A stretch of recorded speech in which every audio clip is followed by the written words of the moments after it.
শক্তি এক অত্যন্ত বিচিত্র বস্তু, বা বলতে পারেন অনুভূতি। পিতা সবসময় চান যেন তিনি তার শক্তি, যদি আপনি সুপাত্র হন আর আপনাকে শক্তি দেওয়া হয়, তাহলে আপনি সেই শক্তির গুরুত্ব বুঝবেন, কোথায় সেই শক্তি প্রয়োগ করা উচিত সেটা বুঝবেন। আর এটা যেহেতু অর্জন করা শক্তি হবে, সেই শক্তির অপব্যবহার হবে না। কিন্তু যদি এই আপনি কুপাত্র হন আর যদি আপনাকে এই শক্তি দেওয়া হয়, তাহলে কি হবে? দেখতে গেলে এই শক্তি আপনি দান হিসেবে পেয়েছেন, তাই না আপনি এই শক্তির গুরুত্ব বুঝবেন আর না এর প্রয়োগ আপনি জানবেন। তার অপব্যবহার হওয়া সুনিশ্চিত। তাই যদি আপনি কোনো শক্তি অর্জন করতে চান, তাহলে আগে তার যোগ্য হয়ে উঠুন। পুত্র নয়, পাত্র হয়ে উঠুন। আর আমার সাথে ভালোবেসে বলুন, রাধা রাধা। কথায় আছে, প্রত্যেক পুত্র তার পিতার প্রতিচ্ছবি হয়, আর সমস্ত প্রতিচ্ছবি চায় যেন সে তার অস্তিত্ব প্রাপ্ত করতে পারে। পুত্র চায় সে যেন তার পিতার মতো হয়, বা কখনো কখনো তার থেকেও শ্রেষ্ঠ হয়। সেটা কোনো অনুচিত ব্যাপার নয়। অনুচিত তখন হয় যখন পুত্র নিজের পিতার মতো হবার স্বপ্ন পূরণ করতে গিয়ে বা তার থেকেও শ্রেষ্ঠ হওয়ার স্বপ্ন পূরণে অনুচিত পথের আশ্রয় নেয়। কারণ তারপরে সে তার পিতার গুণগুলি আত্মসাৎ করতে চায় না। সে শুধুই এটা চায় যে সংসারের চোখে যেন আমি শ্রেষ্ঠ প্রমাণিত হই। এটা অনুচিত। সংসারে এমন অনেক মানুষ আছেন যারা এই কারণে শ্রেষ্ঠ হবার চেষ্টা করেন যাতে তার পরিবারের তার পিতার সম্মান বৃদ্ধি পায়। এমনও মানুষ থাকেন, আর এটাই হলো পার্থক্য উদ্দেশ্যের। মনে রাখবেন, যদি আপনার উদ্দেশ্য শুভ হয় তাহলে পথও শুভ হবে, যদি আপনার উদ্দেশ্য অশুভ হয় তাহলে পথও অশুভ হবে। তাহলে নিজের পিতার মতো হবার চেষ্টা অবশ্যই করুন, তার থেকেও শ্রেষ্ঠ হওয়ার চেষ্টা অবশ্যই করুন, কিন্তু মনে রাখবেন আপনার সংকল্প আর আপনার উদ্দেশ্য এই দুই শুভ হওয়া উচিত। তাহলে আসুন আর আমার সাথে ভালোবেসে বলুন, রাধা রাধা। শক্তি শক্তি অর্জন করা এতটা কঠিন নয় যতটা শক্তি লাভ করার পরে সেই শক্তি সামলানো কঠিন হয়। কারণ যেই মানুষ শক্তি লাভ করে তার মনে গর্ববোধ জন্মায়, জন্মায় অহংকার, জন্মায় জেদ। তাই শক্তি প্রাপ্ত করার সাথে বিনম্র থাকাও অত্যন্ত আবশ্যক। আর এটা আমাদের শেখা উচিত বৃক্ষের থেকে। বৃক্ষ যা আমাদের ফল দেয়, বৃক্ষ যা যত ফল দেয় ততটাই ঝুঁকে যায়। আমরা পাথর মারি ওই বৃক্ষের থেকে ফল প্রাপ্ত করার জন্য। সেই পাথরের মার সহ্য করেও বৃক্ষ আমাদের ফল দেয়। কোনো গর্ববোধ নেই, কোনো অহংকার বোধ নেই। আর সেই জন্য এই বৃক্ষের পুজো করা হয়।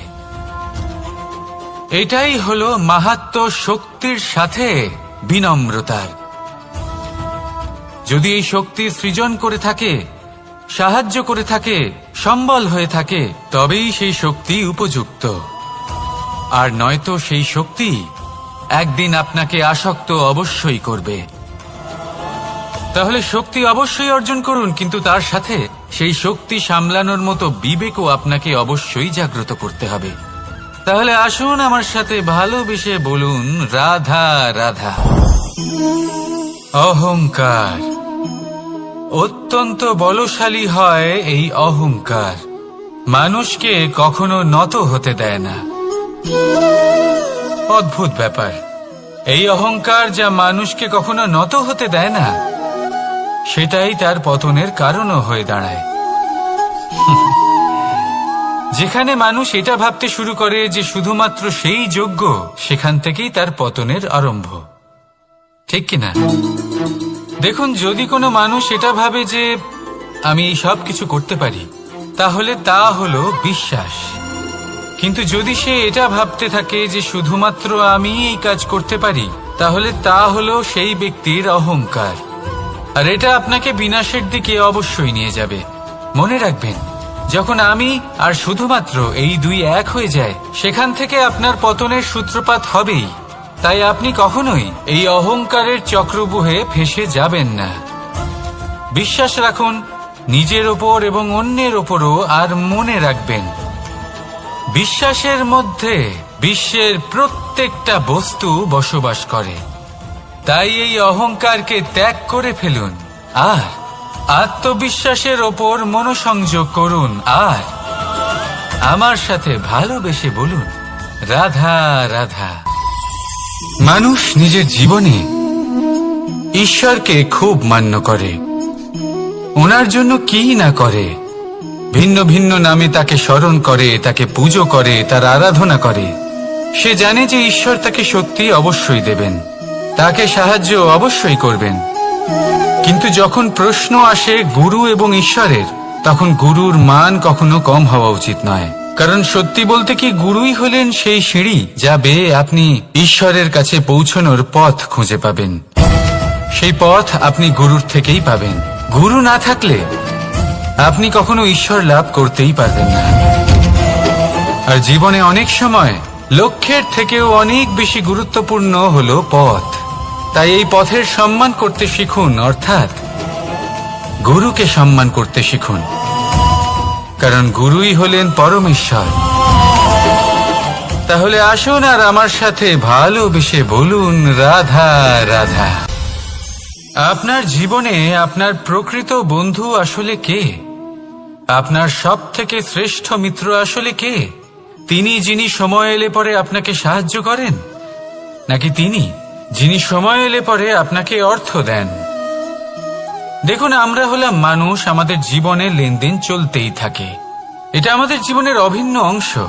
কিন্তু অনেক সময় এমন হয় যে আমরা তাকেই নিজের প্রকৃত বন্ধু বলে মনে করি, যিনি আমাদের একটা বহুমূল্য উপহার দেন, ঠিক কিনা? এবার আপনার জীবনে সেই বহুমূল্য উপহার কোনটা, ওই অমূল্য মিত্র আসলে কে, সেই সিদ্ধান্ত হলো আপনার। কিন্তু যদি আপনি আমাকে জিজ্ঞেস করেন, তাহলে আমার মতে স্বর্ণ, হিরে, মুক্ত, ধন এগুলো বহুমূল্য নয়। বহুমূল্য হলো সঙ্গ, যখন আপনি একা হয়ে যাবেন, সময়, যখন আপনার তাকে প্রয়োজন হবে, সমর্পণ, যখন আপনার বিশ্বাসের প্রয়োজন পড়বে। যে মানুষ আপনার প্রতি এই 3 গুণ প্রদর্শন করেন, যিনি আপনার কঠিন সময়ে আপনাকে অবশ্যই সঙ্গ দেবেন, যখন আপনার প্রয়োজন পড়বে আপনাকে অবশ্যই সময় দেবেন, আপনার প্রতি সম্পূর্ণ সমর্পিত থাকবেন, সেই হলো আপনার আসল মিত্র, সেই হলো আপনার প্রকৃত বন্ধু। কারণ সত্যি বললে বন্ধুত্বের অর্থই হলো নিজেকে সম্পূর্ণরূপে কারোর কাছে সমর্পণ করে দেওয়া। তাই আপনার সেই বন্ধুর জন্য নিজের প্রাণ উজাড় করে দিন আর ভালোবেসে বলুন রাধা রাধা। মানুষ জীবনে 3টে কাজ অবশ্যই করে থাকে, কিছু দান করে, কিছু গ্রহণ করে, আর কিছু ত্যাগ করে দেয়। এটাও ভাবতে থাকে যে এটা করলে কিভাবে করবে। দেবার জন্য পর্যাপ্ত ধন নেই, নেবার জন্য সংসারে অত স্নেহ নেই, আর ত্যাগ করার জন্য জীবনে এত সুখই নেই, তাহলে কিভাবে করবে? আসলে আমরা বস্তুগত চাহিদা অর্জনে এত ব্যস্ত হয়ে পড়ি যে আমরা বুঝতেই পারি না যে কি নেবার আছে, কি দেবার আছে, আর কি ত্যাগ করার আছে। তাহলে আজ আমি আপনাকে বলেই দিই, মনে রাখবেন এই 3টে গুরুত্বপূর্ণ গুণ, 3টে গুরুত্বপূর্ণ কথা। দেবার জন্য আছে দান, নেবার মতো আছে জ্ঞান, আর ত্যাগ করার মতো আছে অহংকার।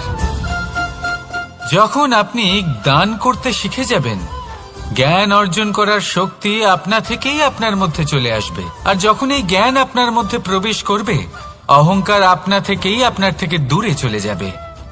যে ব্যক্তি এই 3-এর মধ্যে ভারসাম্য বজায় রাখতে পারে, তার বর্তমান, ভূত, ভবিষ্যৎ, লোক, পরলোক সবকিছু শুধরে যায়।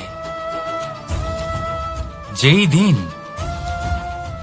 আপনি দান করতে শিখে যাবেন, জ্ঞান আহরণ করতে শিখে যাবেন, অভিমান ত্যাগ করতে শিখে যাবেন, আপনার সর্বশক্তিশালী, সর্বশক্তিমান পরমেশ্বরেরও প্রয়োজন পড়বে না। কারণ তখন ঈশ্বর আপনার মধ্যেই বাস করবেন।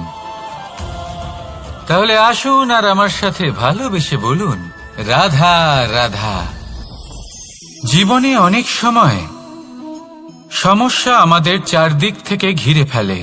এই সমস্যা নানান ধরনের হতে পারে। আর্থিক সমস্যা হতে পারে, পারিবারিক সমস্যা হতে পারে, কোনো সম্পর্ক নিয়ে সমস্যা হতে পারে, কখনো কোনো দৈনিক সমস্যা হতে পারে, কখনো কোনো দ্বন্দ্ব হতে পারে, অনেক সমস্যা হতে পারে। কিন্তু যখনই কোনো সমস্যা আসে, আমাদের মনে তার জন্য একটা উত্তর অবশ্যই থেকে থাকে, যা আমাদের অন্তরে রয়েছে। একে আমরা বলি আত্মা।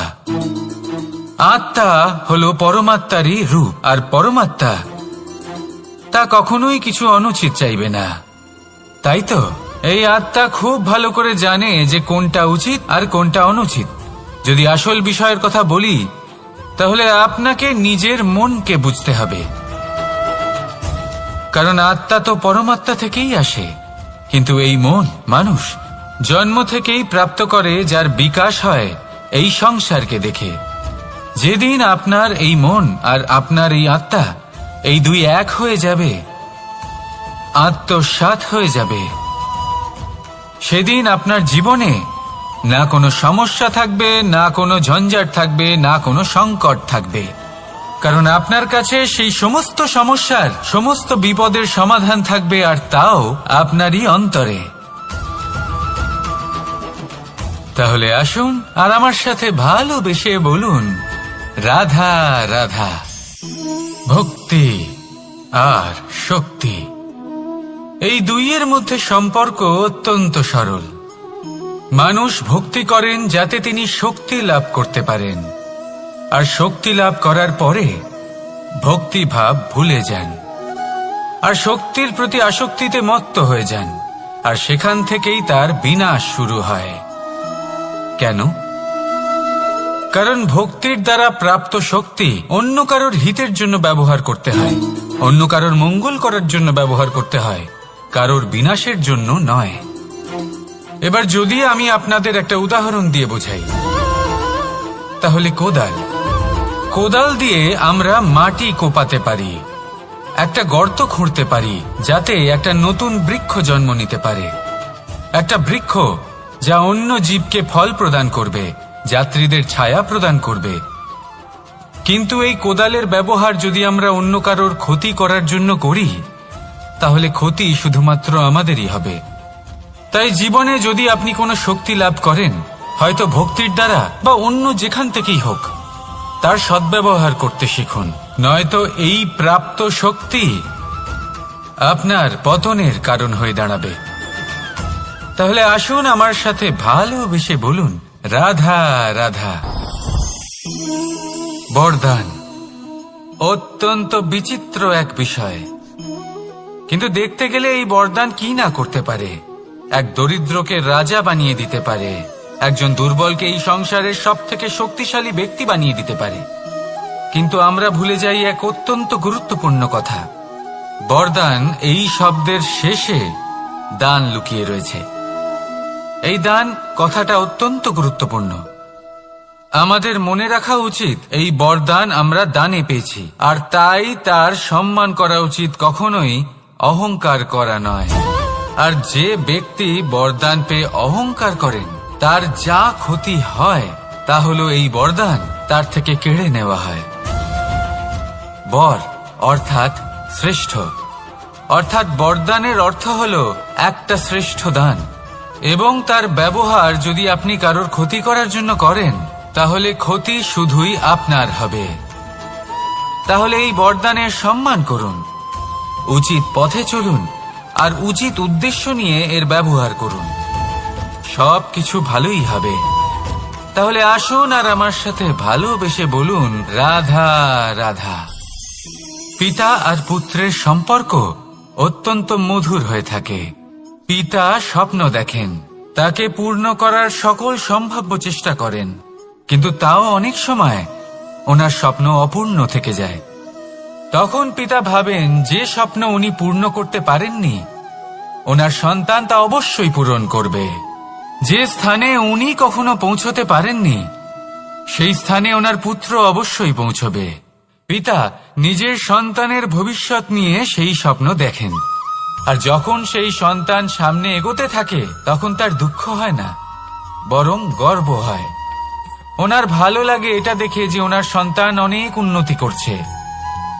কিন্তু যখন সন্তান নিজের অভিভাবকের শক্তি দেখে, তার যশ দেখে হিংসা করতে থাকে, সমস্যা সেইখানেই শুরু হয়। সেই জন্য সকল সন্তানকে এটা মনে রাখতে হবে, দেখুন, পুত্র হবার সুবাদে, এক সন্তান হবার সুবাদে এটা হলো আপনার অধিকার যে আপনি আপনার পিতার থেকে বেশি উন্নতি করবেন। আপনার পিতাও এটাই চান, কিন্তু সুস্থভাবে এটা করুন। একটা রেখা টেনে নিন যাতে আপনি তাতে এগোতে পারেন আর আপনার পিতার তাতে গর্ববোধ হয়, আর সেই বিষয়ে দুঃখ না হয় যে আমার সন্তান আমাকেই ছোট করার চেষ্টা করছে। ইতিহাস সাক্ষী রয়েছে, যে মানুষ অন্য কাউকে ছোট করার চেষ্টা করেছেন সেই মানুষই ছোট হয়ে গেছেন। আর আমার মনে হয় না আপনি এটা চান, কারণ কোনো একদিন আপনিও কারোর পিতা হবেন। আসুন আমার সাথে ভালোবেসে বলুন, রাধা রাধা। সাথী, সাথী এই শব্দটির ব্যাখ্যা কে কিভাবে করে? মিত্র, সখা, বন্ধু, কিন্তু অর্থ একটাই। তিনি যিনি আপনার সঙ্গী হন আর তিনি যার সাথী আপনি হন। এবার সব থেকে বড় প্রশ্ন হলো এটাই যে তিনি কে হতে পারেন যাকে আপনি আপনার সাথী বলে মেনে নিতে পারেন, নিজের সখা, নিজের মিত্র, নিজের বন্ধু মেনে নিতে পারেন। আপনার সাথী হলেন তিনি যিনি দুঃখের সময় আপনার পাশে থাকবেন, আপনার হাত ধরে থাকবেন।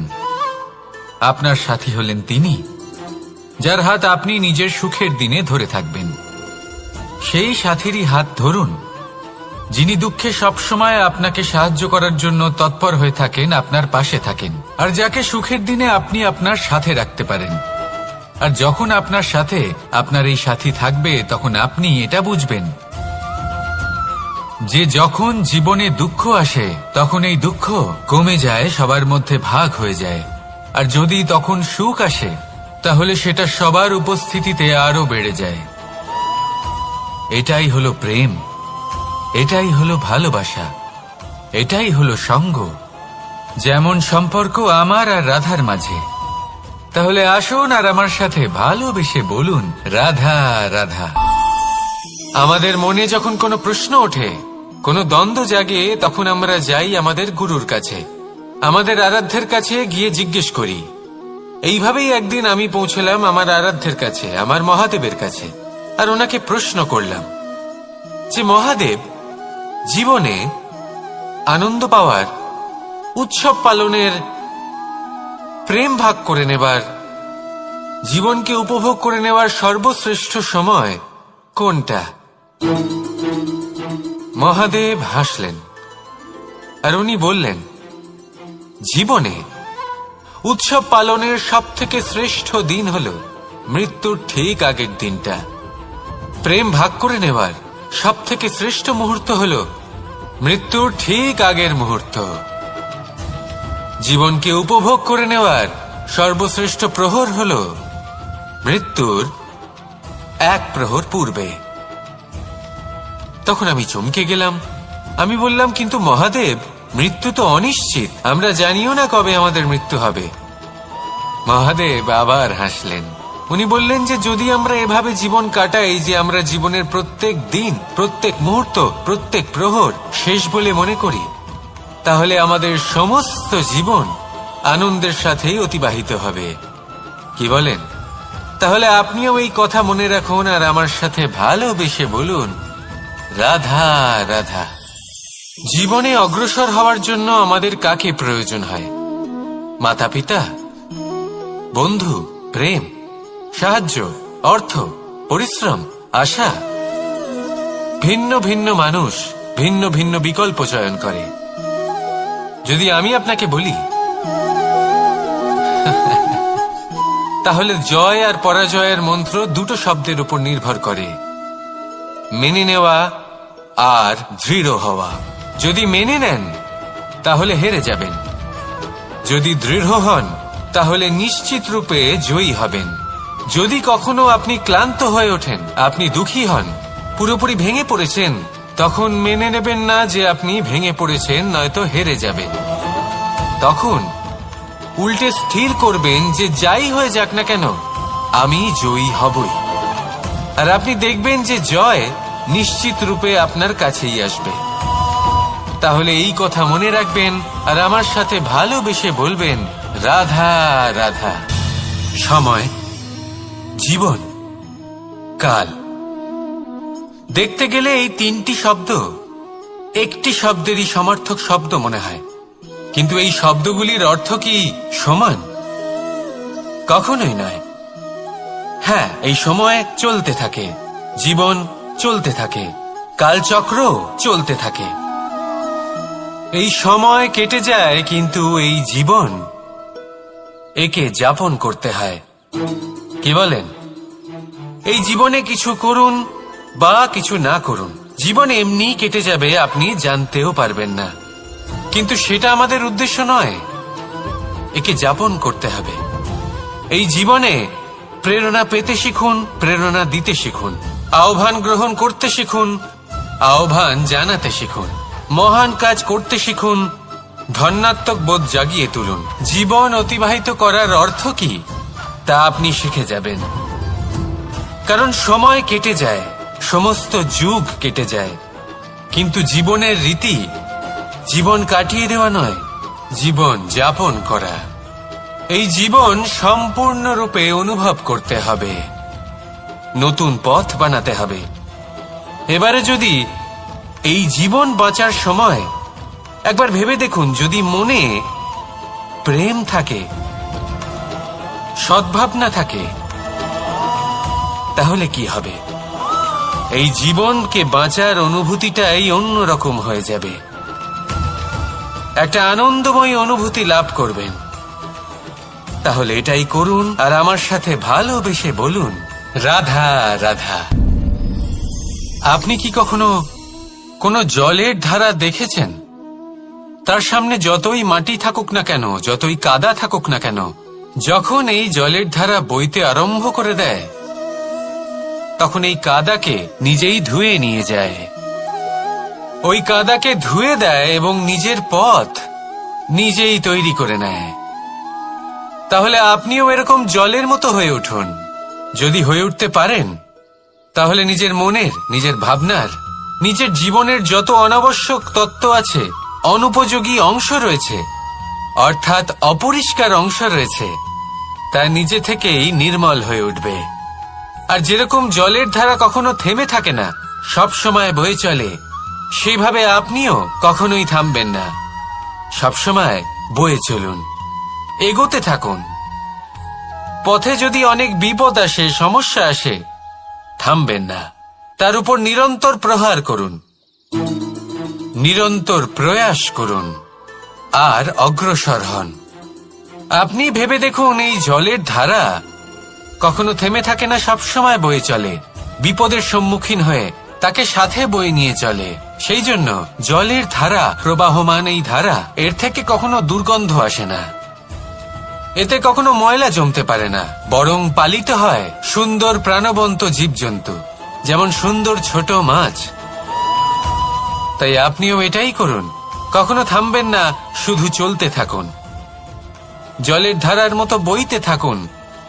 আপনি আপনার লক্ষ্য অবশ্যই খুঁজে পাবেন, আর তার সাথে নিজের অন্তরের যে মালিন্য রয়েছে, তা আপনি নিজেই নিজের থেকে দূরে করে দেবেন। তাহলে আসুন আর আমার সাথে ভালোবেসে বলুন, রাধা রাধা। এবার অনেক সময় মানুষের মনে এরকম প্রশ্ন আসে যে এই সংসারে সবথেকে বড় বিপদ কি? কেউ বলে ধর্ম সংকট, আবার কেউ বলে প্রাণের উপর আসা সংকট। প্রত্যেক মানুষের জীবনে বিভিন্ন সংকট আসে, আর এই সমস্ত সংকট অত্যন্ত বিচিত্র হতে পারে। এই সমস্ত সংসার হলো সংকট দ্বারা পরিপূর্ণ। ঠিক আছে, আপনাকে একটা উদাহরণ দিই। একজন ধনী ব্যক্তি, এবার ওনার জীবনে সংকট কি হতে পারে? সংকট এটাই যে কেউ তার সম্পত্তি চুরি না করে নেয়। আমরা বুঝতে পারছি। এবার একজন চোর, তার জীবনে সংকট কি হতে পারে? যে চুরি করার সময় সে যদি তার একটা কাশি চাপতে না পারে, তাহলে সে ধরা পড়ে যেতে পারে, ঠিক কিনা? আবার অনেক সময় এমনও হয় যে যার জন্য আমি সংকট, সেও আমার কাছে সংকট। যেমন এই পরিস্থিতিতে দেখুন, সংকট হলো সংকট, এ তো জীবনে থাকবে, কিন্তু এর সম্মুখীন কিভাবে হওয়া যায়? খুব সরল। সব এটার ওপর নির্ভর করে, মনের ওপর। এই মনকে নিয়ন্ত্রণ করলে সব ঠিক থাকবে।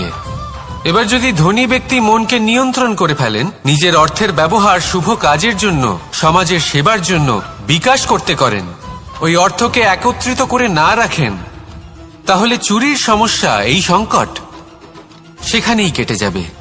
এবার যদি কথা বলি সেই চোরের, তাহলে চোর যদি নিজের মনকে সংযত করে নেয়, যদি নিজের কর্মকে নিয়ন্ত্রণ করতে পারে, তাহলে এমন কোনো স্বর নেই, এমন কোনো স্বর নেই যা ওকে ধরা পড়তে বাধ্য করবে। সেই জন্য জীবনে সংকট যতই আসুক, যত বড়ই সংকট আসুক না কেন, কবচ হলো একটাই, আর এই কবচের নাম হলো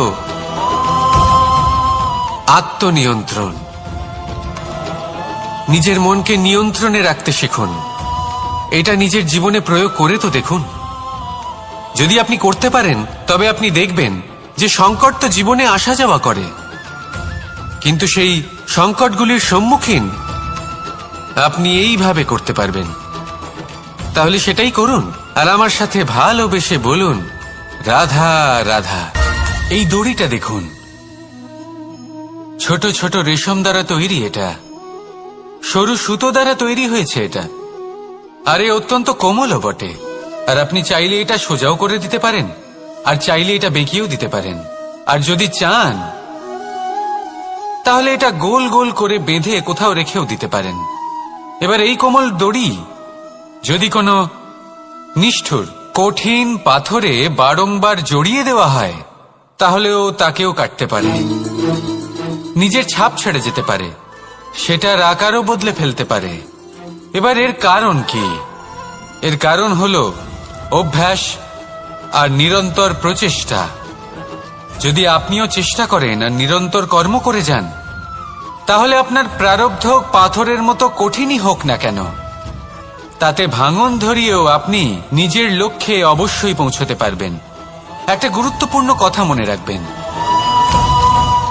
সুকর্মের অভ্যাস আর নিরন্তর প্রয়াস, এই হলো সাফল্যের মন্ত্র।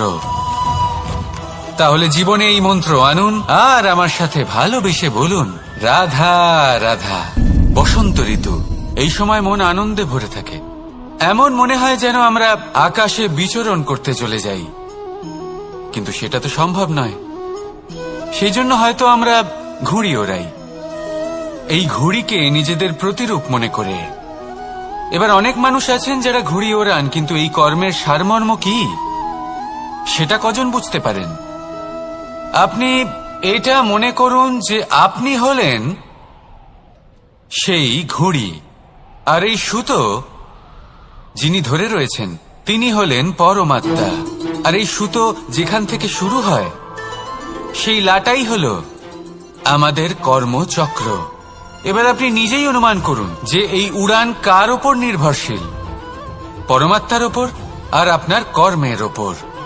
যদি পরমাত্মা আপনার হাত ধরে থাকেন, আপনার সাথে থাকেন, যদি আপনি শুভ কর্ম করতে থাকেন, আপনি এই আকাশে উড়তে থাকবেন। কিন্তু কোথাও কোথাও যদি পরমাত্মার সাথে এই বন্ধন ছিন্ন হয়, আপনার কর্মচক্র খারাপ হয়ে যায় বা থেমে যায়, তাহলে আপনার এই ঘুড়ি কেটে যাবে আর দূরে কোনো গাছের ডালে গিয়ে আটকে যাবে।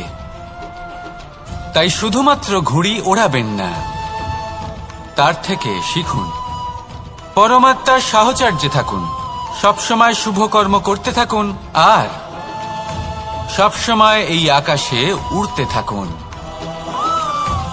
আসুন আর আমার সাথে ভালোবেসে বলুন, রাধা রাধা। জীবনে লক্ষ্য লাভ কি করে করতে হয়?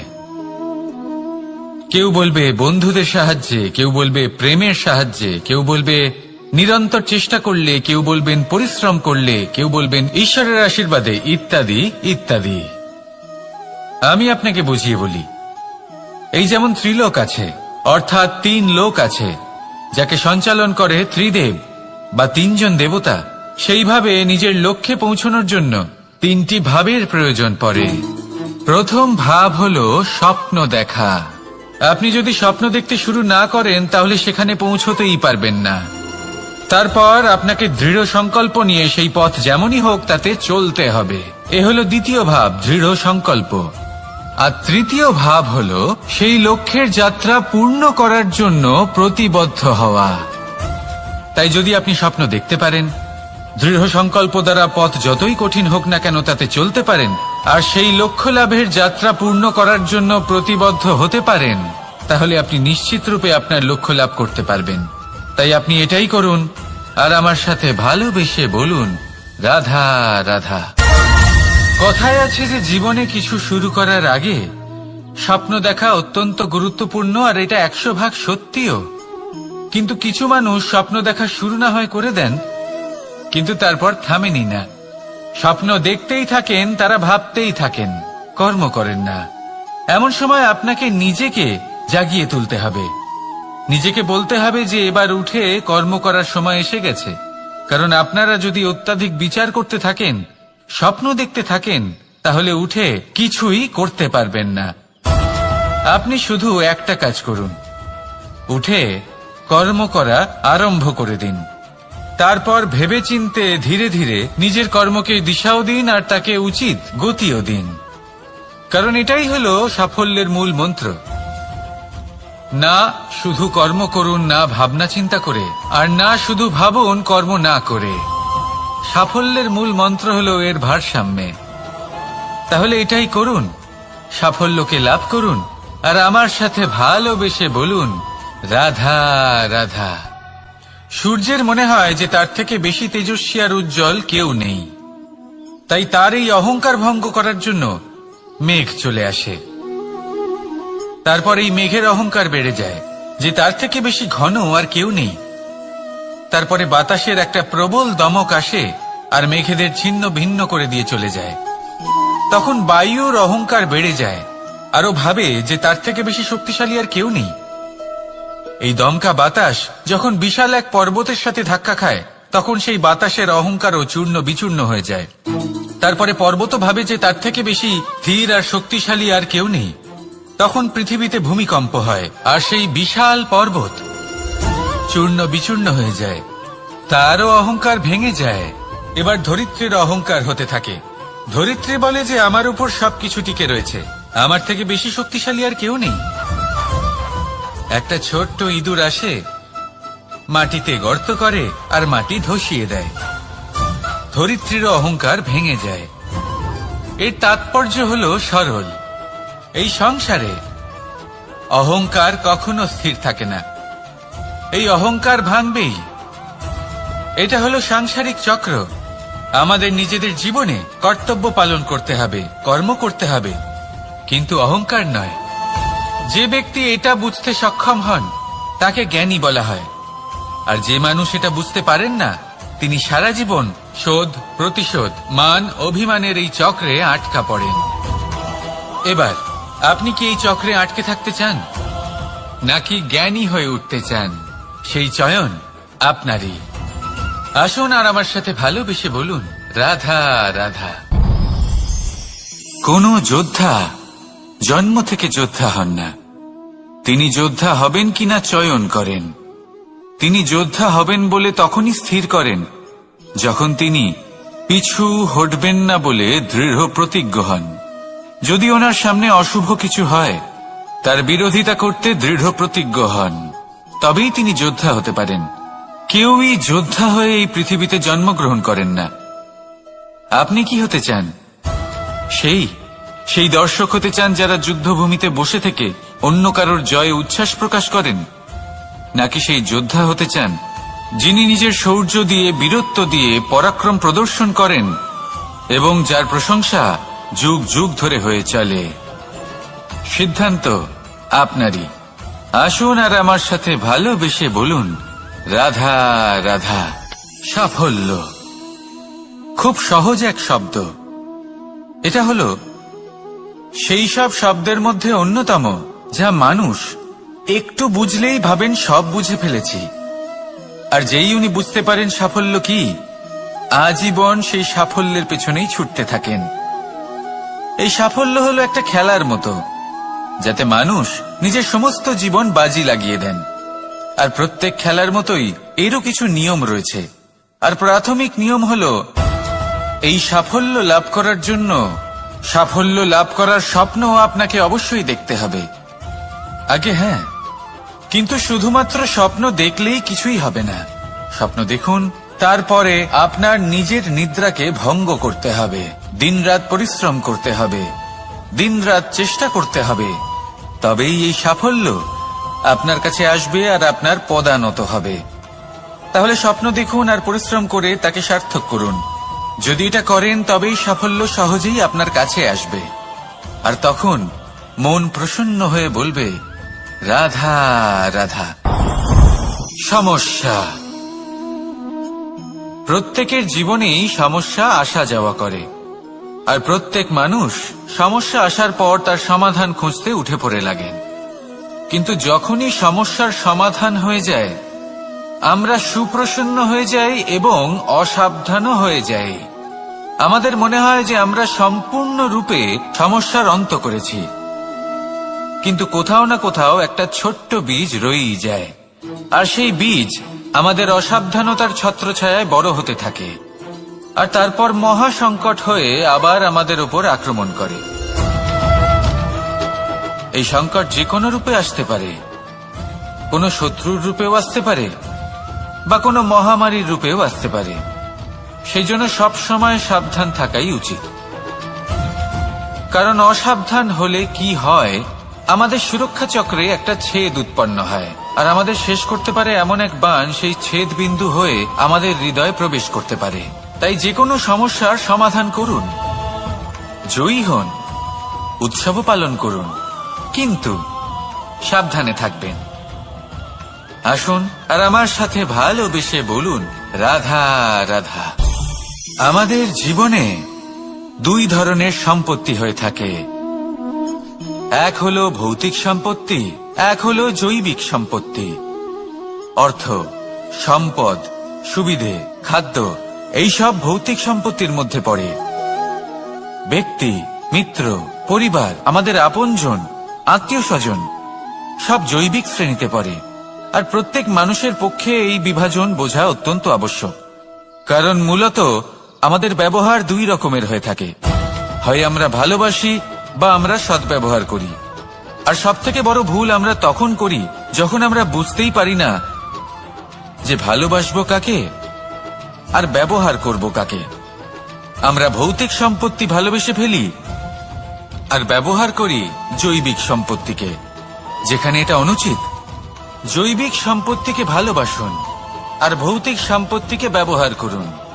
যেদিন আপনার মধ্যে এই বোধ জাগ্রত হবে যে কাকে ভালোবাসবেন আর কাকে ব্যবহার করবেন, সেই দিন আপনার জীবনে শুধুই শান্তি বিরাজমান হবে। আর তখন এই মন প্রসন্ন হয়ে বলবে, রাধা রাধা।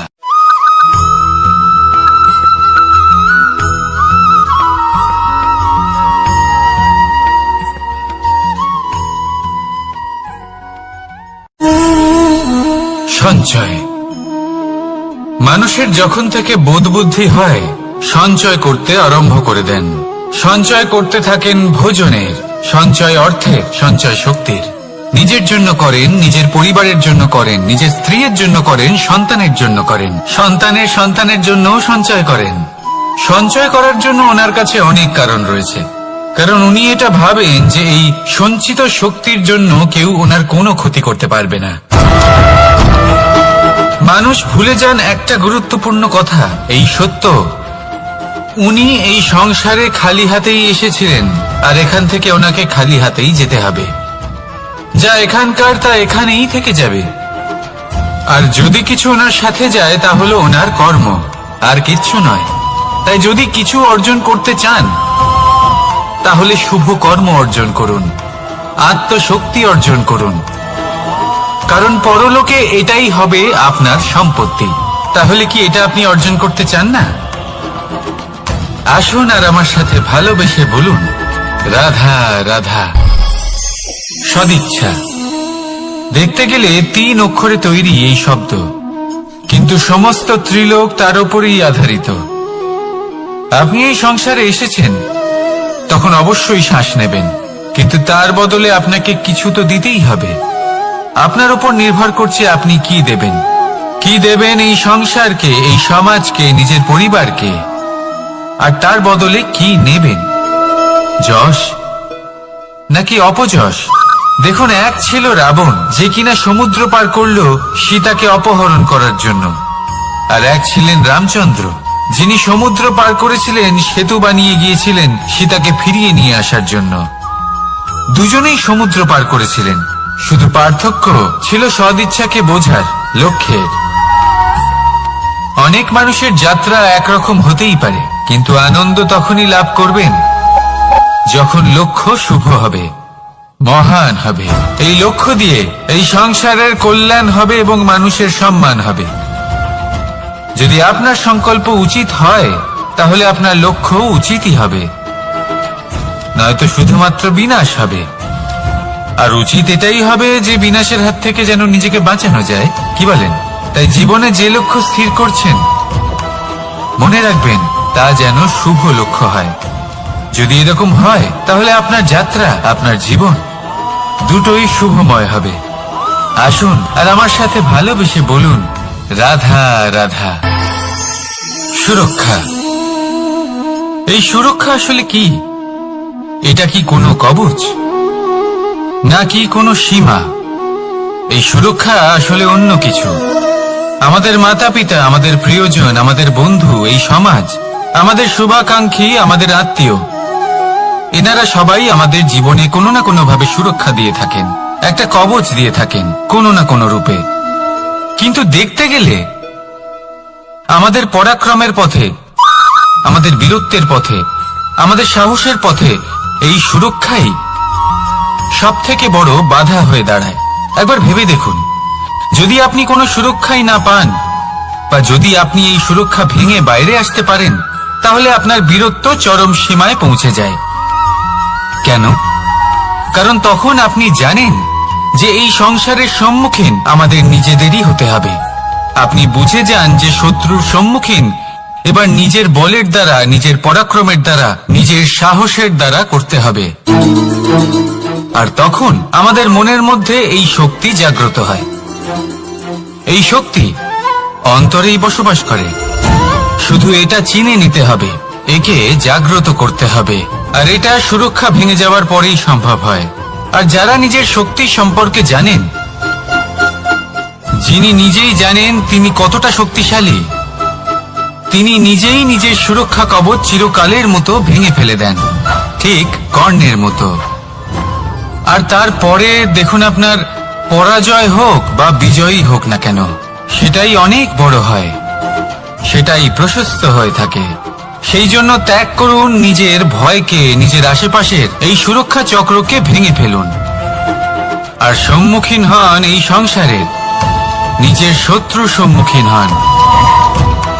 পরাক্রমের এই অঙ্কুর, তা অঙ্কুরিত হওয়ার জন্য বীজের উপরের এই কবচ, এটা ভেঙে যাওয়া অতি আবশ্যক।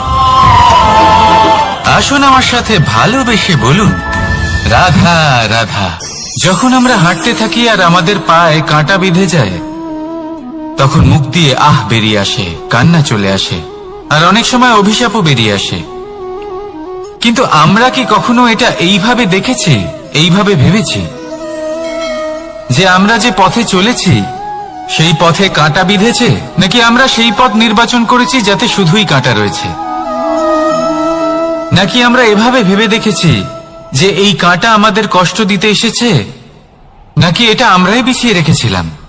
সাবধান থাকা উচিত ছিল, কারণ কাঁটা বিঁধলে যন্ত্রণা হবে, চিৎকার করে ফেলতে পারি, মুখ থেকে অভিশাপও বেরিয়ে আসতে পারে। কিন্তু এই অভিশাপ শুধুমাত্র আমাদের তরফ থেকে অভিশাপ হয়, সামনের ব্যক্তিটির উপরও নির্ভর করে।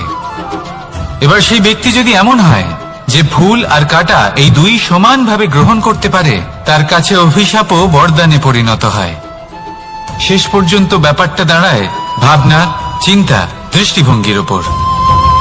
কারণ আপনার এই ভাবনাই সত্যি হয়ে সামনে আসে।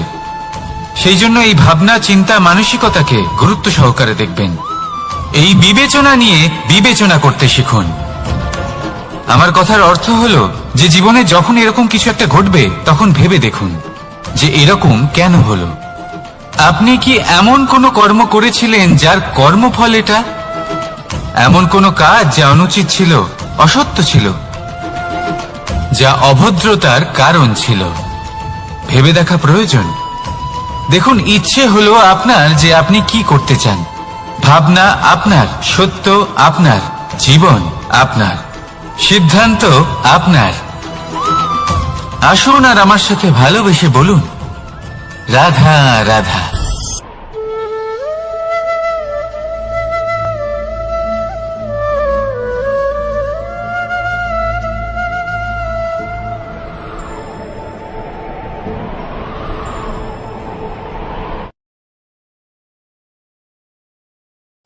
তিনটি বিষয় আছে, তিনটি বস্তু আছে, তারা যেন আপনাকে কখনো বশে না করে নিতে পারে।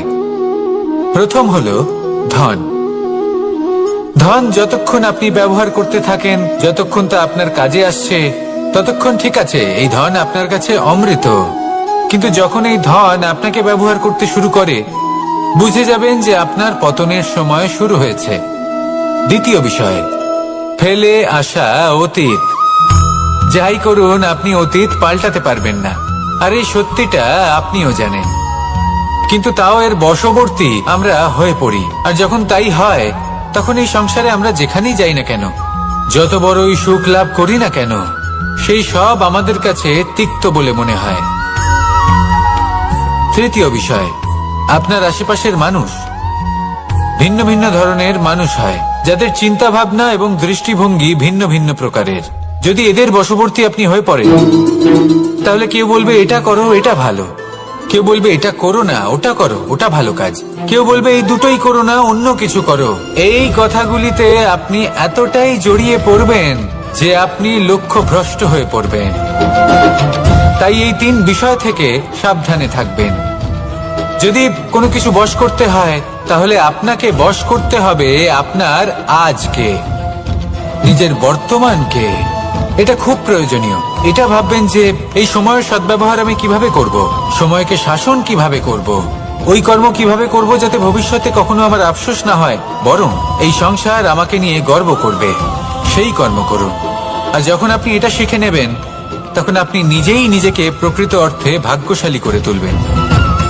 আসুন আমার সাথে ভালোবেসে বলুন, রাধা রাধা। মানুষ যখন এই সংসারে প্রবেশ করে, অর্থাৎ জন্মগ্রহণ করে, তখন নিশ্চিন্তে থাকে, আনন্দে থাকে।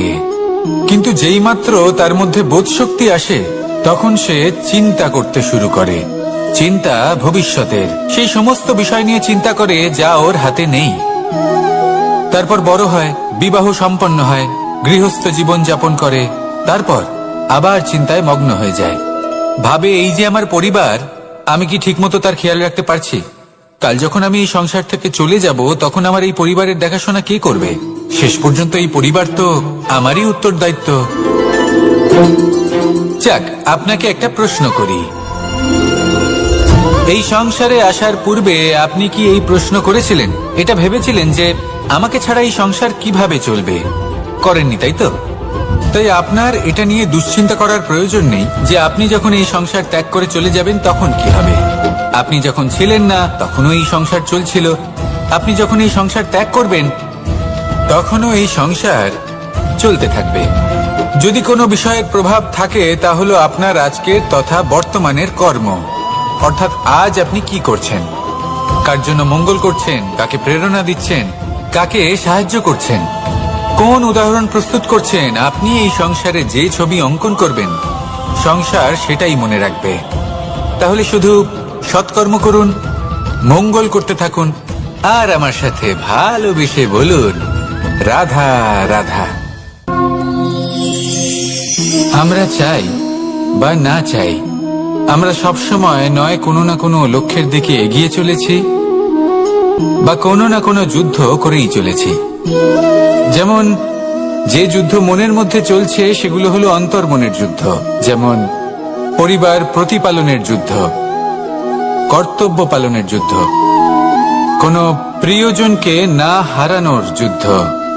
এসব যুদ্ধ মনের মধ্যে চলে এবং সেদিক থেকে দেখতে গেলে আমরা হলাম এই সংসারের সব থেকে বড় যোদ্ধা, তাই না? কিন্তু এই সব যুদ্ধে যদি আপনি জয়ী হতে চান তাহলে তিনটি বিষয় আপনাকে মাথায় রাখতে হবে। প্রথম হলো সেই ব্যক্তি যিনি এই যুদ্ধে পরাজিত হয়েছেন তাকে নিজের থেকে দূরে করে দেবেন না, বরং আপনি তার কাছে যান, তার সাথে কথা বলুন, কথাবার্তা চালান, আলোচনা করুন, তার থেকে পরামর্শ নিন এবং বুঝতে চেষ্টা করুন উনি কি ভুল করেছিলেন এবং সেই ভুল নিজের জীবনে করবেন না। দ্বিতীয়, সেই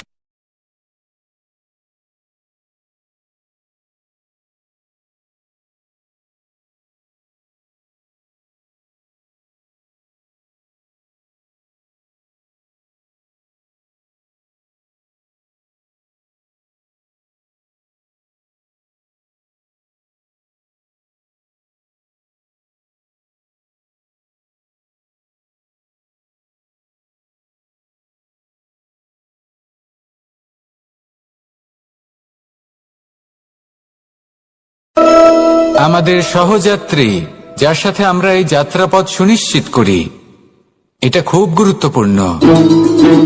আপনি নিজেই দেখুন, মেঘ থেকে বৃষ্টি ঝরে পড়ে। তার লক্ষ্য হলো ধরিত্রী, তার যাত্রাপথ হলো সেই বায়ুমণ্ডল। কিন্তু ও কোন সাথী নির্বাচন করছে তার উপর কত কিছু নির্ভর করে। যদি সাথী হিসেবে ঝিনুককে খুঁজে পায় আর ওই ঝিনুকের ওপরে গিয়ে পড়ে তাহলে মুক্তয়ে পরিণত হয়। তখন লক্ষ্য কি হয়ে থাকে? ঈশ্বরের আভূষণ। সেখানেই যদি এই জলের ফোঁটা কোনো সাপের সঙ্গ পায়, কোনো সাপের মুখে গিয়ে পড়ে, তাহলে তা পরিণত হয় বিষে। আর তখন লক্ষ্য কি হয়? কারোর প্রাণ হরণ করা। এই উদাহরণ স্থির করে যে আমাদের জীবনে সাথীর নির্বাচন হলো অত্যন্ত আবশ্যক এবং অত্যন্ত গুরুত্বপূর্ণ বিষয়। কারণ সাথীর প্রভাব শুধু যে আপনার পথে পড়বে তা নয়, আপনার লক্ষ্যের ওপরও পড়বে। কখনো কখনো কেউ আপনার লক্ষ্য বদলে দেবে, কখনো উচিতভাবে, কখনো অনুচিতভাবে। সেটা আপনার নির্বাচনের উপর নির্ভর করছে। তাহলে একজন শ্রেষ্ঠ সাথী নির্বাচন করুন আর আমার সাথে ভালোবেসে বলুন, রাধা রাধা। মানুষ বর্তমানে নিজের জীবন অতিবাহিত করেন, কিন্তু তার জীবনে অতীতকাল এবং ভবিষ্যৎকাল এই দুটোরই সমান গুরুত্ব রয়েছে। অতীতকাল অতিবাহিত হয়ে গেছে এবং সেটা জীবিত থাকে আমাদের স্মৃতি হিসেবে, এবং ভবিষ্যৎ হলো সেটাই যেটা আমরা শুধুমাত্র কল্পনাই করতে পারি। এবার অতীতের কিছু স্মৃতি এমন থাকে যা আমাদের কাছে আনন্দময় হয় না, তা কটু হয়, দুঃখজনক হয়, যন্ত্রণাদায়ক হয়। আমরা যা কিছুই করি তা বদলে ফেলতে পারবো না, কিন্তু ভবিষ্যৎকাল সেটা আমরা রচনা অবশ্যই করতে পারি যদি আজ আমরা শ্রেষ্ঠ কর্ম করি। যদি আজকের এই দিনটা আমরা আনন্দের সাথে অতিবাহিত করি, সুখের সাথে অতিবাহিত করি, এক একটা মুহূর্ত আমরা আনন্দ এবং ভালোবাসার সাথে অতিবাহিত করি, আপনার আজকের এই কর্ম আপনার ভবিষ্যৎ নির্ধারণ করবে। আজ আপনি যেভাবে জীবন কাটাবেন তা ভবিষ্যতে গিয়ে অতীতকালে পরিণত হবে। আর তখন আপনি এমন স্মৃতি খুঁজে পাবেন যেখানে আপনি প্রত্যেকটি মুহূর্ত প্রেম এবং আনন্দের সাথে অতিবাহিত করেছেন, এবং সেই স্মৃতি মধুর হবে। তাহলে আজ শ্রেষ্ঠ এবং উচিত কর্ম করুন। আপনি নিশ্চিত রূপে একটি উজ্জ্বল, শুদ্ধ, পবিত্র এবং আনন্দময় ভবিষ্যৎ লাভ করবেন। আসুন আমার সাথে ভালোবেসে বলুন, রাধা রাধা। প্রত্যেক মানুষ নিজের জীবনে হীরক তথা হিরে এবং দর্পণ এই দুই দেখেছেন। এই দুই হলো সাদা এবং এরা দুজনেই আলোর প্রতিফলন ঘটায় এবং এরা দুজনেই উজ্জ্বল হয়ে ওঠে। আপনি হয়তো মনে মনে ভাবছেন যে এটা কি ধরনের তুলনা করছি। একটা হিরে তো রত্ন, তার মূল্য দর্পণের থেকে অনেক গুণ বেশি। কিন্তু হিরে থাকাতে দর্পণের মূল্য কিন্তু কোনো অংশে কমে যায় না, তাই না? মানুষ যখন হিরে নিজের হাতে নেয় তখন সবার আগে কি খোঁজে? দর্পণ, যাতে তার মধ্যে দিয়ে দেখে সে বুঝতে পারে যে সেই হিরে আদৌ তার শোভাবর্ধন করছে কিনা, তাকে ভালো দেখাচ্ছে কিনা, প্রসাধনের জন্য সেটা ব্যবহার করা ঠিক হবে কিনা। অর্থাৎ হীরের উপস্থিতিতে দর্পণের গুরুত্ব কম হলো না। দর্পণের কারণে হীরের মূল্য বোঝা গেল। আমাদের জীবনেও ঠিক এরকমই ঘটে। আপনারা যদি সংসারে নিজের আশেপাশে দেখেন, এমন অনেক মানুষ দেখতে পাবেন যারা নিজেদের ক্ষেত্রে মহান স্থানে পৌঁছেছেন, নিপুণ এবং শ্রেষ্ঠ হয়েছেন, আর তাদের মধ্যে মনে করবেন না। আসুন আর আমার সাথে ভালোবেসে বলুন, রাধা রাধা। পাপ এবং পুণ্য, এই দুই হলো সংসারের এমন দুই বিন্দু যাকে কেন্দ্র করে এই সংসারের চক্র ঘুরতে থাকে। আমরা যদি কোনো কর্ম বিচার করি, হয় পুণ্য নয় পাপের দৃষ্টিভঙ্গি দিয়ে, এটা হয় পুণ্য না হলে পাপ। কিন্তু এই পাপ এবং পুণ্য এই দুই নির্ভর করে প্রত্যেক মানুষের ওপর, তার চিন্তাধারা, তার পরিস্থিতির ওপর। ধরুন এমন একজন মানুষ যিনি অনেক দিন ধরে বনে পথ হারিয়েছেন, অনেক দিন হয়তো উনি কোনো খাবার খাননি। এবার এমন পরিস্থিতি চলে এসছে যে এবার যদি উনি খাবার না খান তাহলে হয়তো জীবিতই থাকবেন না। আর এমন অবস্থায় ওনার সামনে যদি কোনো প্রাণী আসে, তাহলে তাকে শিকার করা এটা কিন্তু তার কাছে পাপ নয়, এটা তো জীবিত থাকার একমাত্র উপায়। এটা তার কাছে পুণ্য সম। আর যদি আমি এমন একজন ব্যক্তির কথা বলি যিনি সরল, যিনি একটি সুখী, শান্ত, সুরক্ষিত জীবনযাপন করছেন, তার কাছে কিন্তু এটা পাপ। এইরকমই এই সংসারে ভিন্ন ভিন্ন পরিভাষা আছে পাপ এবং পুণ্যের। তার মধ্যে যদি আমি আপনাকে একটি সরল পরিভাষা দিই, সেটা হলো, জীবনে যখনই কোনো কর্ম করবেন সেটা নিয়ে একটু ভেবে দেখুন যে এই যে কাজটা আমি করছি, তার ফলে এই যে অন্য মানুষেরা আছেন এই সংসারে, তারা কি দুঃখ পাবেন? যদি তারা দুঃখ পান তাহলে সেটা পাপ। যদি আপনি এমন কোনো কর্ম করেন যার ফলে অন্যরা প্রসন্নতা লাভ করেন, তাদের মুখে হাসি ফুটে ওঠে, যদি তারা প্রেরিত হন, জীবনে সামনে এগোতে পারেন, তাদের বিকাশ হয়, তাহলে এটা হলো পুণ্য। তাই জীবনে সবসময় পুণ্য করতে থাকুন আর আমার সাথে ভালোবেসে বলুন, রাধা রাধা।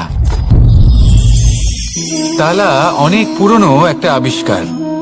যবে থেকে এই সংসারে বহুমূল্য বস্তু নির্মিত হয়েছে, তবে থেকেই এই তালা নির্মাণ হয়েছে, তবে থেকে এর ব্যবহার করা হয়েছে, যাতে উচিত সময় এলে পরে আমরা আমাদের বহুমূল্য জিনিসগুলো সুরক্ষিত রাখতে পারি এবং সময় এলে পরে বের করে সেগুলি ব্যবহার করতে পারি। এবার একটা গুরুত্বপূর্ণ তথ্য আছে যেটা জানা অত্যন্ত গুরুত্বপূর্ণ, এবং সেটা হলো যে একটা তালা নির্মাণের পূর্বে তা খোলার যন্ত্র অর্থাৎ তার চাবিটি নির্মাণ করা হয়, এবং এটাই জীবনের খুব বড় একটা শিক্ষা প্রদান করে যায়। আমাদের জীবনে যখনই কোনো সমস্যা আসে তখন ভয়ভীত হওয়ার কোনো দরকার নেই, কারণ এই প্রকৃতি, এই ঈশ্বর এই সমস্যার সমাধান তথা এর চাবি আগে থেকেই নির্মাণ করে রেখে দিয়েছেন। শুধু দরকার হলো সেই সমস্যার ঊর্ধ্বে উঠে সেই সমাধান খুঁজে বের করা। মানুষ অনেক সময় সমস্যা দেখে ভীত হয়ে পড়েন, চিন্তিত হয়ে পড়েন, নিজের বিবেক হারিয়ে ফেলেন। আপনার শুধু এই মনকে শান্ত করা প্রয়োজন। এই শান্ত মনের সাথে এই সমস্যার নিবারণ খুঁজে নিতে হবে। তাই সমস্যা যতই তীব্র হোক না কেন, ভয় পাওয়ার কোনো প্রয়োজন নেই। পরম শান্ত মনে সমাধান খুঁজে বের করুন। আসুন আমার সাথে ভালোবেসে বলুন, রাধা রাধা। এ হলো রামায়ণের সময়কালের কথা। সেতু নির্মাণ করার কাজ চলছিল। সমস্ত বানর সেনা এই কাজে নিযুক্ত হয়েছিলেন। বড় বড় পাথর তুলে নিয়ে এই বানর সেনা সমুদ্রে ফেলছিলেন। এই কাজ চলছিল। এমন সময় ছোট্ট একটা কাঠবিড়ালি এলো। ছোট ছোট মাটির ডেলা হাতে নিয়ে সাগরের কাছে যাচ্ছিল আর বড় বড় পাথরের পাশে রেখে দিচ্ছিল, যথাসম্ভব সেখানে রেখে আসছিল। সারা দিন ধরে সে এই পরিশ্রম করেই যাচ্ছিল। এবার শ্রীরাম তার এই কাজ দেখতে পেলেন। সেই ছোট্ট কাঠবিড়ালিটিকে নিজের হাতে তুলে নিলেন এবং অত্যন্ত ভালোবেসে তার পিঠে হাত বুলিয়ে দিলেন। কথায় আছে যে কাঠবিড়ালির পিঠে যে দাগ আছে সেই 3টি দাগ এসেছে শ্রীরামচন্দ্রের 3 আঙুলের থেকে। যে কাজ আপনি করছেন তাতে সমস্ত শক্তি প্রয়োগ করুন, যতটা আপনার সামর্থ্য রয়েছে, যতটা আপনার প্রতিভা রয়েছে, সম্পূর্ণভাবে উৎসর্গ করে দিন। ঠিক এমন ভাবে কর্ম করুন। সেই কাঠবিড়ালি কিন্তু তাই করেছিল। সেই জন্য শ্রীরামের সাথে সেও সেই কাহিনীতে অমর হয়ে গেছিল। সম্পূর্ণ শক্তি প্রয়োগ করুন, সম্পূর্ণ সামর্থ্যের সাথে কর্ম করুন, কারণ এটাই হলো শ্রেষ্ঠ পথ কোনো কর্ম করার। আসুন আমার সাথে ভালোবেসে বলুন, রাধা রাধা। মানুষের জন্ম কখনো তার ভবিষ্যৎ নির্ধারণ করতে পারে না। হ্যাঁ, ওর জীবনযাত্রা অবশ্যই সুখময় হতে পারে। নির্ভর করে যে ও কোন পরিবারে জন্ম নিচ্ছে, তার পরিবার পরিজন কে হন, তার মাতা পিতা কে হন, তাকে কেমন শিক্ষা দেওয়া হয়েছে, কেমন ভাবে পালন করা হচ্ছে। সে কিন্তু কুপাত্রও হতে পারে, আবার সুপাত্রও হতে পারে। কিন্তু সে চলে যাওয়ার পর এই সংসার তাকে মনে রাখবে নাকি না? আর যদি মনেও রাখে, তাহলে কিভাবে মনে রাখবে সেটা নির্ভর করছে তার কর্ম এবং তার নির্বাচনের উপর। ঠিক যেমন বর্ষার এই জলের ফোঁটা যখন মেঘ থেকে ঝরে পড়ে, তখন তার এই নির্বাচন হলো গুরুত্বপূর্ণ, কারণ তার নির্বাচন তার উপর নির্ভর করছে তার ভবিষ্যৎ কেমন হবে। ঝিনুকের মুখে পড়লে মুক্ত হয়ে ওঠে, সাপের মুখে পড়লে বিষ, আর যদি কোনো পাতায় পড়ে তাহলে শিশিরে পরিণত হয়। তাহলে কর্ম এবং নির্বাচন দুটি জীবনে গুরুত্বপূর্ণ। এদের বিষয়ে বিশেষ যত্ন নেবেন এবং আমার সাথে ভালোবেসে বলবেন, রাধা রাধা। কখনো কখনো আমাদের জীবনে দুঃখ আসে এবং তার কারণ হলো সন্দেহ। মানুষ আমাদের উপর সন্দেহ করে, আমাদের কর্ম নিয়ে, আমাদের মানসিকতা নিয়ে, আমাদের কথা নিয়ে, আমাদের চরিত্র নিয়ে। কখনো কখনো আমরা শুভ উদ্দেশ্য নিয়ে কারোর মঙ্গল কামনা করি, তার জন্য কোনো ভালো কর্ম করি, এবং সেই ব্যক্তি আমাদের বন্ধুত্ব নিয়েই, আমাদের সম্পর্ক নিয়ে, আমাদের সততা নিয়ে প্রশ্ন করতে থাকে, আমাদের সন্দেহ করে। তখন আমাদের দুঃখ হয়, কিন্তু এটা হওয়া উচিত নয়। কারণ যখনই কোনো ব্যক্তি আপনাকে সন্দেহ করছে, তাতে আপনারই মূল্য বৃদ্ধি পাচ্ছে। এবার আপনি বলবেন, এ কি করে সম্ভব হতে পারে? একটা কথা বলুন, আপনি কখনো শুনেছেন যে কয়লার শুদ্ধতার পরিমাপ করা হচ্ছে? শোনেননি, কারণ এমনটা কখনো হয়ই না।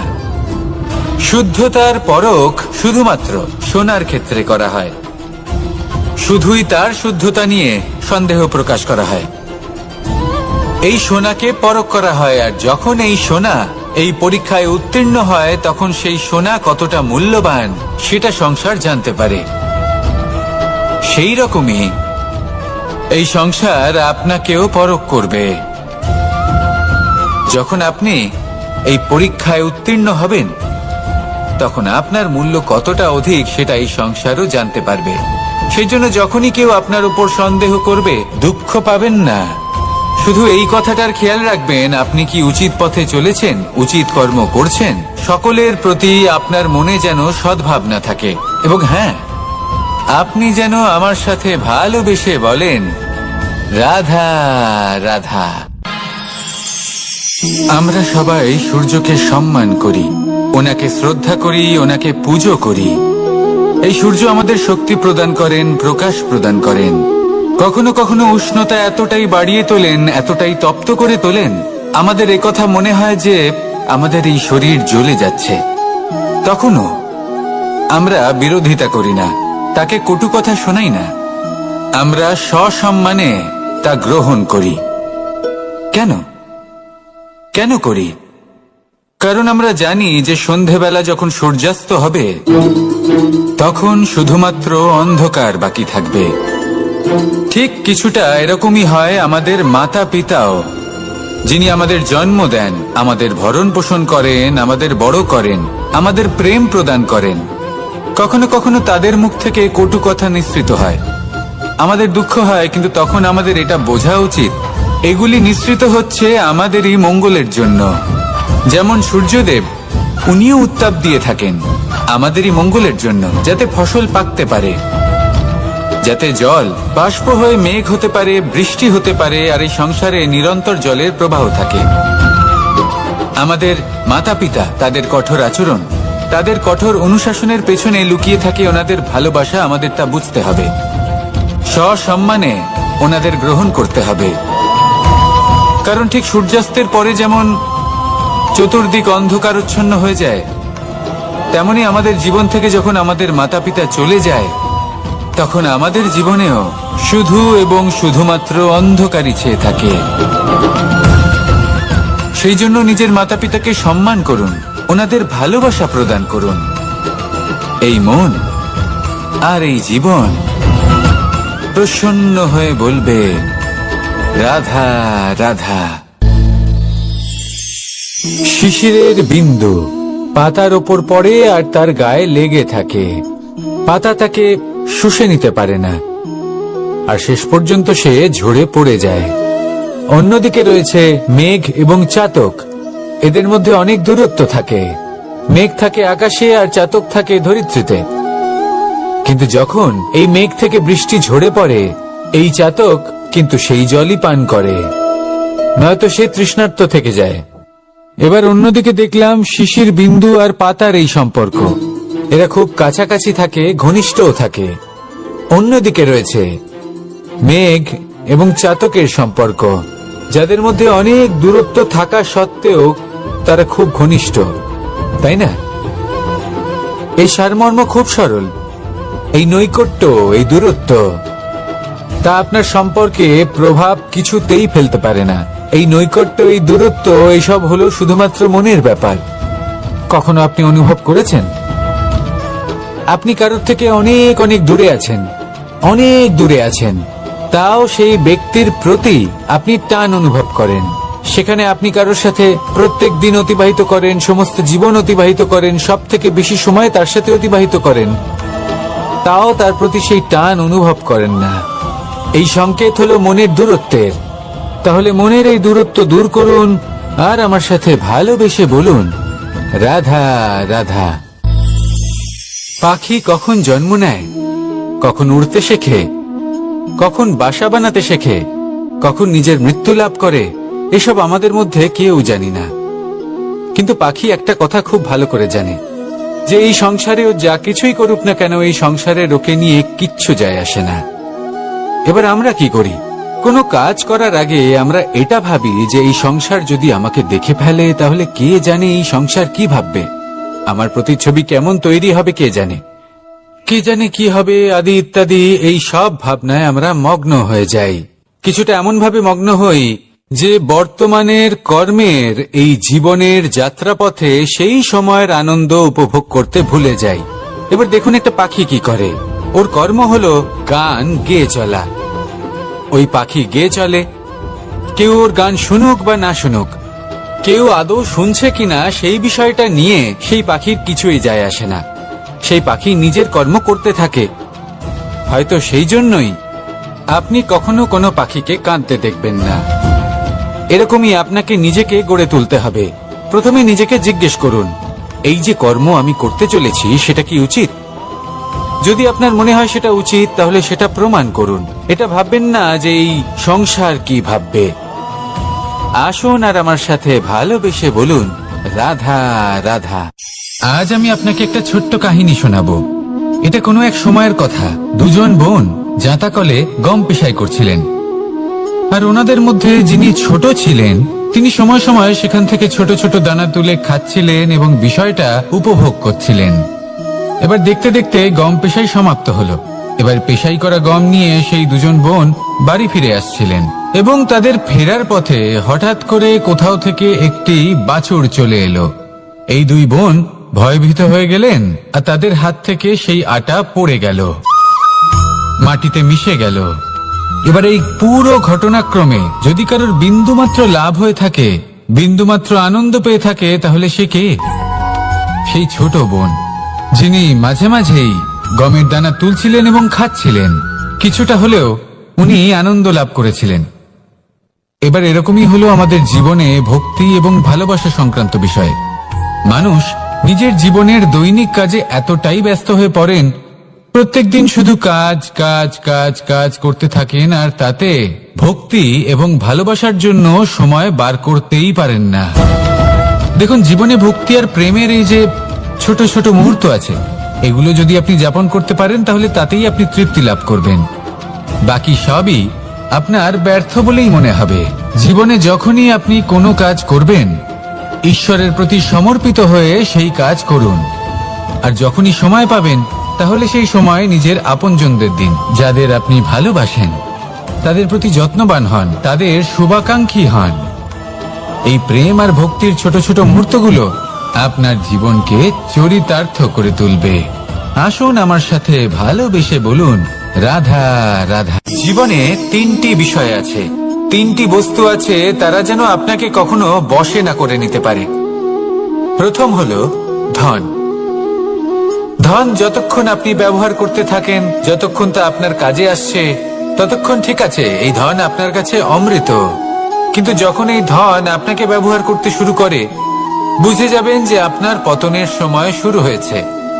দ্বিতীয় বিষয়, ফেলে আসা অতীত। যাই করুন, আপনি অতীত পাল্টাতে পারবেন না, আর এই সত্যিটা আপনিও জানেন। কিন্তু তাও এর বশবর্তী আমরা হয়ে পড়ি। আর যখন তাই হয়, তখন এই সংসারে আমরা যেখানেই যাই না কেন, যত বড়ই সুখ লাভ করি না কেন, সেই সব আমাদের কাছে তিক্ত বলে মনে হয়। তৃতীয় বিষয়, আপনার আশেপাশের মানুষ ভিন্ন ভিন্ন ধরনের মানুষ হয়, যাদের চিন্তা ভাবনা এবং দৃষ্টিভঙ্গি ভিন্ন ভিন্ন প্রকারের। যদি এদের বশবর্তী আপনি হয়ে পড়েন, তাহলে কেউ বলবে এটা করো, এটা ভালো। কেউ বলবে এটা করো না, ওটা করো, ওটা ভালো কাজ। কেউ বলবে এই দুটোই করো না, অন্য কিছু করো। এই কথাগুলিতে আপনি এতটাই জড়িয়ে পড়বেন যে আপনি লক্ষ্যভ্রষ্ট হয়ে পড়বেন। তাই এই তিন বিষয় থেকে সাবধানে থাকবেন। যদি কোনো কিছু বশ করতে হয়, তাহলে আপনাকে বশ করতে হবে আপনার আজকে, নিজের বর্তমানকে। এটা খুব প্রয়োজনীয়। এটা ভাববেন যে এই সময়ের সদ্ব্যবহার আমি কিভাবে করব, সময়কে শাসন কিভাবে করব, ওই কর্ম কিভাবে করব যাতে ভবিষ্যতে কখনো আমার আফসোস না হয়, বরং এই সংসার আমাকে নিয়ে গর্ব করবে, সেই কর্ম করুন। আর যখন আপনি এটা শিখে নেবেন, তখন আপনি নিজেই নিজেকে প্রকৃত অর্থে ভাগ্যশালী করে তুলবেন। আসুন আমার সাথে ভালোবেসে বলুন, রাধা রাধা। মানুষ যখন এই সংসারে প্রবেশ করে, অর্থাৎ জন্মগ্রহণ করে, তখন নিশ্চিন্তে থাকে, আনন্দে থাকে। কিন্তু যেই মাত্র তার মধ্যে বোধশক্তি আসে, তখন সে চিন্তা করতে শুরু করে। চিন্তা ভবিষ্যতের, সেই সমস্ত বিষয় নিয়ে চিন্তা করে যা ওর হাতে নেই। তারপর বড় হয়, বিবাহ সম্পন্ন হয়, গৃহস্থ জীবন যাপন করে, তারপর আবার চিন্তায় মগ্ন হয়ে যায়। ভাবে এই যে আমার পরিবার, আমি কি ঠিকমতো তার খেয়াল রাখতে পারছি? কাল যখন আমি এই সংসার থেকে চলে যাব, তখন আমার এই পরিবারের দেখাশোনা কে করবে? শেষ পর্যন্ত এই পরিবার তো আমারই উত্তরদায়িত্ব। যাক, আপনাকে একটা প্রশ্ন করি। এই সংসারে আসার পূর্বে আপনি কি এই প্রশ্ন করেছিলেন, এটা ভেবেছিলেন যে আমাকে ছাড়া এই সংসার কিভাবে চলবে? করেননি, তাই তো? তাই আপনার এটা নিয়ে দুশ্চিন্তা করার প্রয়োজন নেই যে আপনি যখন এই সংসার ত্যাগ করে চলে যাবেন তখন কি হবে। আপনি যখন ছিলেন না তখনও এই সংসার চলছিল, আপনি যখন এই সংসার ত্যাগ করবেন তখনও এই সংসার চলতে থাকবে। যদি কোনো বিষয়ের প্রভাব থাকে, তা হলো আপনার আজকের তথা বর্তমানের কর্ম। অর্থাৎ আজ আপনি কি করছেন, কার জন্য মঙ্গল করছেন, কাকে প্রেরণা দিচ্ছেন, কাকে সাহায্য করছেন, কোন উদাহরণ প্রস্তুত করছেন। আপনি এই সংসারে যে ছবি অঙ্কন করবেন, সংসার সেটাই মনে রাখবে। তাহলে শুধু সৎকর্ম করুন, মঙ্গল করতে থাকুন, আর আমার সাথে ভালোবেসে বলুন, রাধা রাধা। আমরা চাই বা না চাই, আমরা সবসময় নয় কোনো না কোনো লক্ষ্যের দিকে এগিয়ে চলেছি, বা কোনো না কোনো যুদ্ধ করেই চলেছি। যেমন যে যুদ্ধ মনের মধ্যে চলছে, সেগুলো হলো অন্তর্মনের যুদ্ধ।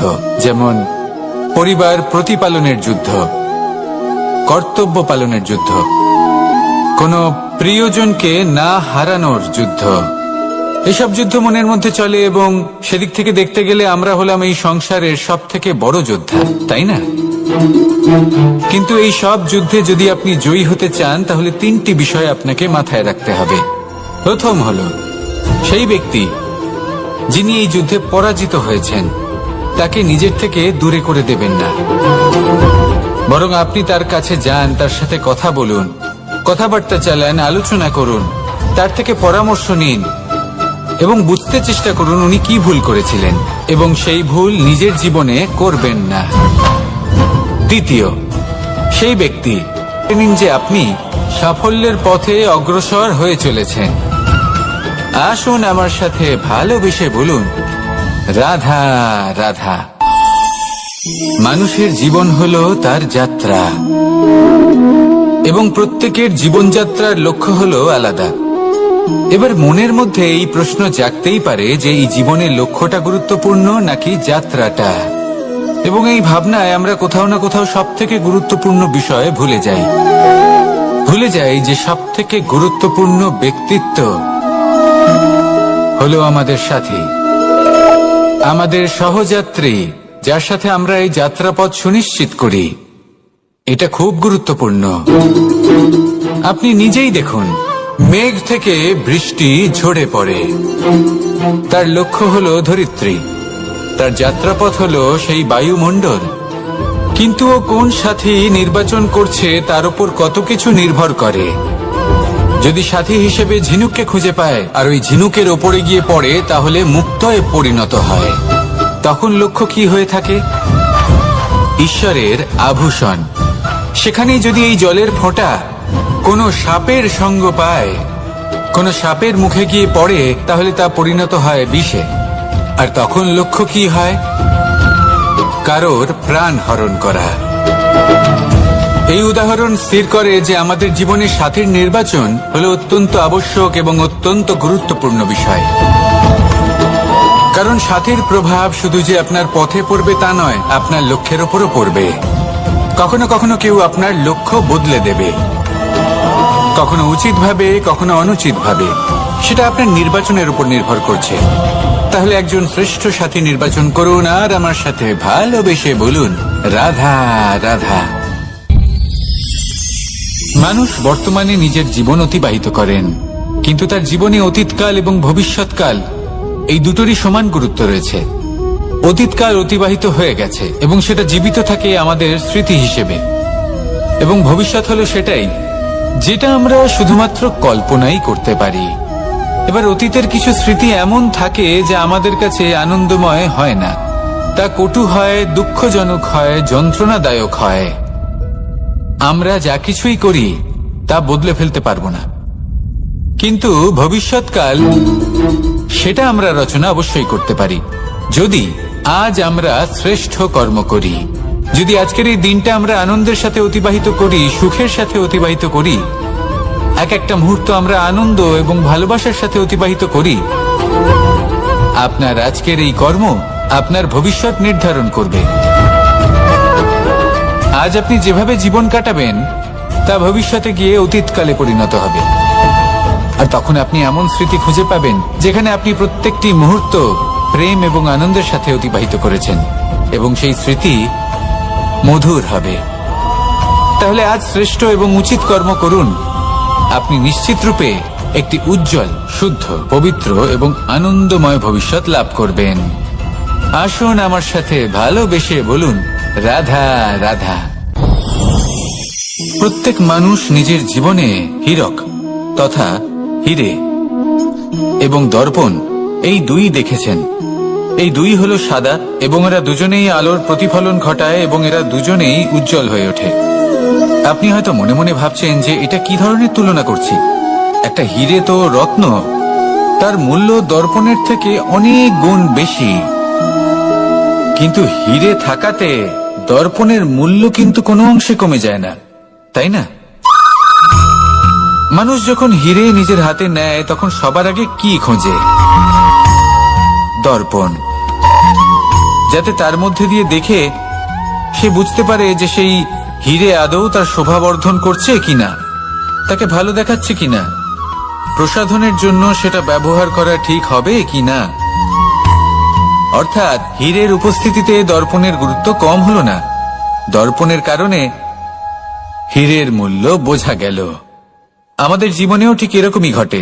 আপনারা যদি সংসারে নিজের আশেপাশে দেখেন, এমন অনেক মানুষ দেখতে পাবেন যারা নিজেদের ক্ষেত্রে মহান স্থানে পৌঁছেছেন, নিপুণ এবং শ্রেষ্ঠ হয়েছেন। আর তাদের মধ্যে আপনার নিজের মনে হয় যেন আপনি হলেন দর্পণ। নিজেকে ছোট মনে করবেন না। আপনার মূল্য কম হচ্ছে না, আপনার নিজস্ব মূল্য আছে। আর যদি আপনার অস্তিত্ব না থাকে, তাহলে ওনাদের অস্তিত্বের মূল্য সংসার বুঝতেই পারবে না। জীবনে সবসময় চেষ্টা করবেন যাতে আপনি আরো বেশি শ্রেষ্ঠ হয়ে উঠতে পারেন। আপনি নিজে যে স্থানে আছেন সেটাকে ছোট মনে করবেন না, তারও নিজস্ব একটা মূল্য আছে। যদি আপনি হীরে হয়ে থাকেন তাহলে অহংকার করবেন না, যদি আপনি দর্পণ হয়ে থাকেন তাহলে নিজেকে ছোট মনে করবেন না। আসুন আর আমার সাথে ভালোবেসে বলুন, রাধা রাধা।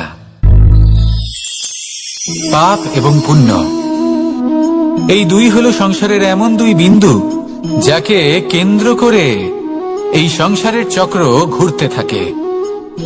আমরা যদি কোনো কর্ম বিচার করি, হয় পুণ্য নয় পাপের দৃষ্টিভঙ্গি দিয়ে, এটা হয় পুণ্য না হলে পাপ। কিন্তু এই পাপ এবং পুণ্য এই দুই নির্ভর করে প্রত্যেক মানুষের ওপর, তার চিন্তাধারা, তার পরিস্থিতির ওপর। ধরুন এমন একজন মানুষ যিনি অনেক দিন ধরে বনে পথ হারিয়েছেন, অনেক দিন হয়তো উনি কোনো খাবার খাননি। এবার এমন পরিস্থিতি চলে এসছে যে এবার যদি উনি খাবার না খান তাহলে হয়তো জীবিতই থাকবেন না। আর এমন অবস্থায় ওনার সামনে যদি কোনো প্রাণী আসে, তাহলে তাকে শিকার করা এটা কিন্তু তার কাছে পাপ নয়, এটা তো জীবিত থাকার একমাত্র উপায়। এটা তার কাছে পুণ্য সম। আর যদি আমি এমন একজন ব্যক্তির কথা বলি যিনি সরল, যিনি একটি সুখী, শান্ত, সুরক্ষিত জীবনযাপন করছেন, তার কাছে কিন্তু এটা পাপ। এইরকমই এই সংসারে ভিন্ন ভিন্ন পরিভাষা আছে পাপ এবং পুণ্যের। তার মধ্যে যদি আমি আপনাকে একটি সরল পরিভাষা দিই, সেটা হলো, জীবনে যখনই কোনো কর্ম করবেন সেটা নিয়ে একটু ভেবে দেখুন যে এই যে কাজটা আমি করছি, তার ফলে এই যে অন্য মানুষেরা আছেন এই সংসারে, তারা কি দুঃখ পাবেন? যদি তারা দুঃখ পান তাহলে সেটা পাপ। যদি আপনি এমন কোনো কর্ম করেন যার ফলে অন্যরা প্রসন্নতা লাভ করেন, তাদের মুখে হাসি ফুটে ওঠে, যদি তারা প্রেরিত হন, জীবনে সামনে এগোতে পারেন, তাদের বিকাশ হয়, তাহলে এটা হলো পুণ্য। তাই জীবনে সবসময় পুণ্য করতে থাকুন আর আমার সাথে ভালোবেসে বলুন, রাধা রাধা। তালা অনেক পুরনো একটা আবিষ্কার। যবে থেকে এই সংসারে বহুমূল্য বস্তু নির্মিত হয়েছে, তবে থেকেই এই তালা নির্মাণ হয়েছে, তবে থেকে এর ব্যবহার করা হয়েছে, যাতে উচিত সময় এলে পরে আমরা আমাদের বহুমূল্য জিনিসগুলো সুরক্ষিত রাখতে পারি এবং সময় এলে পরে বের করে সেগুলি ব্যবহার করতে পারি। এবার একটা গুরুত্বপূর্ণ তথ্য আছে যেটা জানা অত্যন্ত গুরুত্বপূর্ণ, এবং সেটা হলো যে একটা তালা নির্মাণের পূর্বে তা খোলার যন্ত্র অর্থাৎ তার চাবিটি নির্মাণ করা হয়, এবং এটাই জীবনের খুব বড় একটা শিক্ষা প্রদান করে যায়। আমাদের জীবনে যখনই কোনো সমস্যা আসে তখন ভয়ভীত হওয়ার কোনো দরকার নেই, কারণ এই প্রকৃতি, এই ঈশ্বর এই সমস্যার সমাধান তথা এর চাবি আগে থেকেই নির্মাণ করে রেখে দিয়েছেন। শুধু দরকার হলো সেই সমস্যার ঊর্ধ্বে উঠে সেই সমাধান খুঁজে বের করা। মানুষ অনেক সময় সমস্যা দেখে ভীত হয়ে পড়েন, চিন্তিত হয়ে পড়েন, নিজের বিবেক হারিয়ে ফেলেন। আপনার শুধু এই